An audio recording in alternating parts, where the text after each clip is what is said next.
Good morning, students. Myself Shilpa Sharma from EC department, and I welcome you all in the series of switching theory and logic design. Today, we will discuss about the ALU and PLDs. Both are used to compact the design of a digital circuits. Means till here we know about the NAND gate, basic gates, universal gates and many more. And from those basic gates and universal gates, we can prepare a little more digital circuits, a little complex digital circuit like counters, multiplexers, registers and many more. But it will take lots of space because on a chip we need to arrange so many of flip-flops in an arranged order. So to reduce that size, we need to make a compact device which can be used to perform many operations. So answer for that is ALU, arithmetic and logic unit, which is one of the most important digital logic component in central processing unit. It normally executes logic and arithmetic operations such as addition, subtraction, multiplications, divisions, etc. ALU is a combinational digital electronic circuit that perform arithmetic and bitwise operations on integrated binary numbers, which operates on binary numbers only. It is a fundamental building block. As I have told you, it is including the central processing units of computer. It can also include graphics processing unit. So, a single CPU or GPU may contain multiple ALUs. The inputs to an ALU are the data to be operated on, called operands, and a code indicating the operation to be performed. So, the ALU's output is the result of what? Performed operation. In many designs, ALU has status inputs or outputs or both, which can convey information about the previous operation or current operation respectively. Now, if we talk about the operations performed by ALU, then as you know, ALU is a combination logic circuit, meaning that its output will change asynchronously in response to input changes. So, in normal operation, stable signals are applied to all of the ALU inputs. And when enough time, which is known as propagation delay, has passed for the signals to propagate through the ALU circuit, the result of the ALU operation appears at the ALU outputs. The external circuit connected to ALU is responsible only for ensuring the stability of ALU input signals. For example, a CPU begins an ALU addition operation by routing operands from their sources to the ALU's operand inputs, while the control unit simultaneously applies a value to the ALU's output input. The number of basic arithmetic and bitwise logic functions are commonly supported by ALUs are general purpose ALUs. Right. These operations are arithmetic additions, arithmetic subtraction, arithmetic multiplication and division. As you can see here from the diagram, here is a block diagram which is a 32-bit ALUs block diagram. Here A and B both are ranging from 32 bits from 0 to 31, and the result will be also of 32 bits. As I have told you, it is operating on 32 numbers, means they can perform the addition subtraction, means arithmetic addition subtraction, all the input bits. Apart from arithmetic addition subtraction, multiplication and division, logical shift left, logical shift right, rotate left, rotate right, logical AND operations or XOR, all these operations can be performed. These are the many more operations which can be performed by AL. The arithmetic operations performed can be categorized like add with carry, subtract with borrow, 2's complement, increment, decrement or pass through.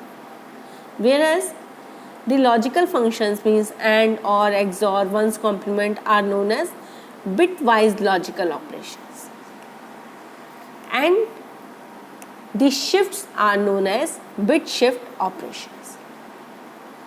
The applications used, means where ALUs can be used, are multiple precision arithmetic, complex operations. So to implement a ALU, a VHDL code can be written. This is what the function of ALU. Now we will discuss about the PAL and PL. Before getting in touch with PAL and PL, we will discuss about PLD, because both are the parts of PLD. PLD is what? Programmable logic devices.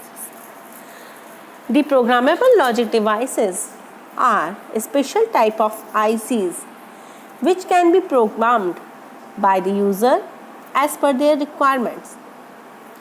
In PLDs, programmable gates are divided into AND array and an OR array to provide an AND or sum of product implementation to form a combinational device.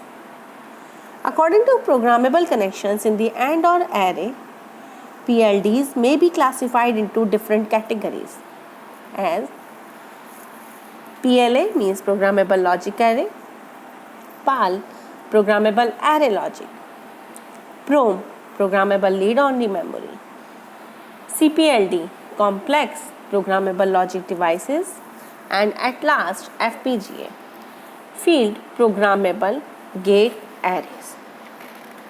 These are all the types of PLDs. Now we need to talk about PAL and PLA. PAL and PLA both are similar kind of programmable logic devices. In PLA, the PLA is the most flexible PLD. In this, both AND and OR arrays can be programmed. The product term in AND array may be shared by any OR gate to provide the required sum of product implementation.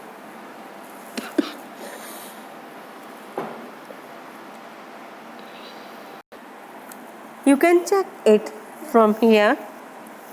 The cross denotes the programmable fuses. So here you can check, you can see the fuse intakes are both, means in the AND plane as well as in the OR plane. So if we talk about PLA, so PLA consists of two programmable planes. Each of the input can be connected to an AND gate with any of the other inputs by connecting the crossover point of the vertical and horizontal interconnect lines in the AND gate programmable interconnect. The PLA is similar to PROM except that it doesn't provide full decoding of input variables and does not generate all the minterms. The decoder is replaced by an AND array which provides or produces selected product terms of the input variable. The product terms are then connected to OR gate to provide the sum of products for the required Boolean function. As I have told you, in PLA both and or array is programmable. So PLA circuits are very small, so they are not useful commercially. The internal logic of PLA with 3 inputs and 2 inputs will look like: the input goes to input buffers and inverters, then programmable AND array, then programmable OR array. Each input and its complemented values are connected to the input of each gate as connected by interconnections between the vertical and horizontal line. This was what all about PLA. Now we will talk about PAL. What is PAL? The first programmable device was the programmable array logic. It was developed by Monolithic Memories.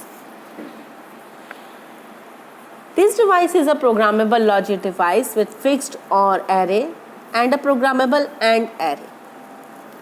It is more easy to program because only AND array is programmable.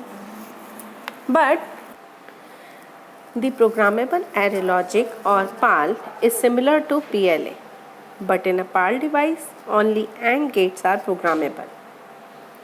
The OR array is fixed by the manufacturer, so this makes PAL devices easier to program and less expensive than PLA.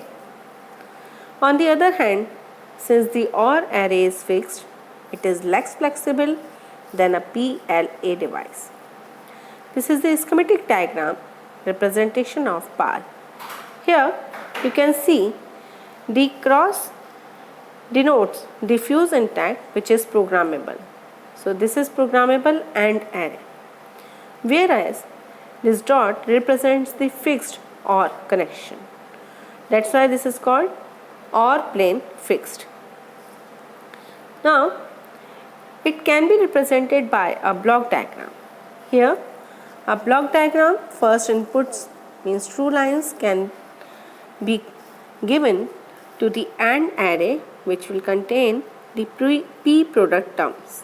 Now after programming, the generated minterms will be given to OR array, which will give M number of sum terms. So total M output gets generated. The PAL devices has N input lines which will be fed to the buffers or inverters, and these buffers or inverters are connected to input of AND gates through programmable links. So outputs of AND gates are then fed to OR gate with fixed connection. This is what the whole about the PAL and PLA devices. In the coming videos, we will discuss more about the various counters and registers. For today, thank you.